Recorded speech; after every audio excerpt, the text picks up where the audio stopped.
Breaking చూస్తున్నాం. కెనడాలోని British Columbia రాష్ట్రం తుంబెర్ల ridge స్కూల్లో కాల్పులు కలకలం రేపాయి. దుండగుడి కాల్పుల్లో 10 మంది ప్రాణాలు కోల్పోయారు, పలువురికి గాయాలయ్యాయి.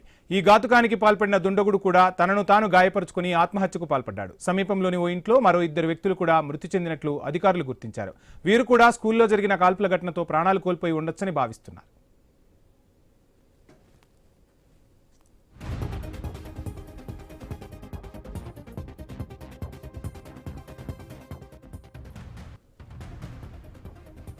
ఇంటర్నేషనల్ బ్రేకింగ్ చూస్తున్నాం. కెనడాలోని బ్రిటిష్ కొలంబియా రాష్ట్రం తుంబ్లెర్ రిడ్జ్ స్కూల్లో కాల్పులు కలకలం రేపాయి. దుండగుడి కాల్పుల్లో 10 మంది ప్రాణాలు కోల్పోయారు, పలువురికి గాయాలయ్యాయి. ఈ ఘాతుకానికి పాల్పడిన దుండగుడు కూడా తనను తాను గాయపరుచుకుని ఆత్మహత్యకు పాల్పడ్డాడు. సమీపంలోని ఓ ఇంట్లో మరో 2 వ్యక్తులు కూడా మృతి చెందినట్లు అధికారులు గుర్తించారు. వీరు కూడా స్కూల్లో జరిగిన కాల్పుల ఘటనతోనే ప్రాణాలు కోల్పోయి ఉండొచ్చని అధికారులు భావిస్తున్నారు.